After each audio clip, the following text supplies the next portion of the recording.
அப்போ அந்த புறா நினச்சதா, இப்போ நாம் இந்த எறும்பை காப்பாற்றலைன்னா இந்த எறும்பு செத்துரும் போல அப்படின்னு நினச்சிக்கிச்சான்.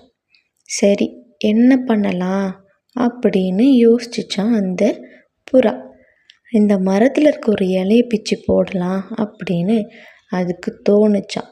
அதே மாதிரி ஒரு இலையை பிச்சு போட்டுச்சான் அந்த புறா. அந்த எறும்பு அது மேலே சந்தோஷமாக நின்றுக்கிட்டு மிதந்து அந்த பக்கம் இருக்கிற கரைக்கு போய் சேர்ந்துச்சான். அந்த எறும்புக்கு அப்போ தான் நிம்மதியே வந்ததாம்.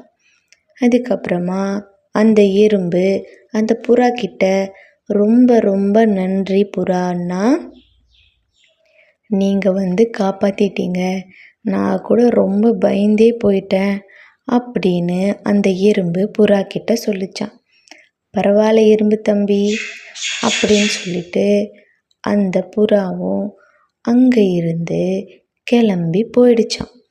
ஒரு நாள் எறும்பு என்ன பண்ணுச்சான், காட்டுக்கு சும்மா ஒரு வாக்கிங் போகலாம் அப்படின்னு சொல்லிட்டு போயிட்டு இருந்துச்சான்.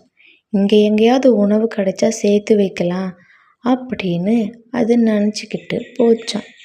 அப்போது தூரத்தில் ஒரு வேடனை பார்த்துச்சான். என்ன அப்படின்னு பார்த்துச்சான். அங்கே ஒரு புறாவும் இருந்ததாம். பார்த்தா தன்னை காப்பாற்றின புறா அந்த வேடன் அந்த புறா மேலே அம்பு எய்யலான்னு பார்த்தானோ. அந்த புறா தூங்கிட்டு இருந்ததாம். இந்த எறும்பு போய் அந்த வேடனை கடித்த உடனே அந்த வேடன் கையில் இருந்த அம்பை கீழே போட்டு அதை கடித்த இதில் கத்த ஆரம்பிச்சிட்டானா. அப்போது அந்த புறா அந்த சவுண்டால் பறந்து போயிடுச்சான்.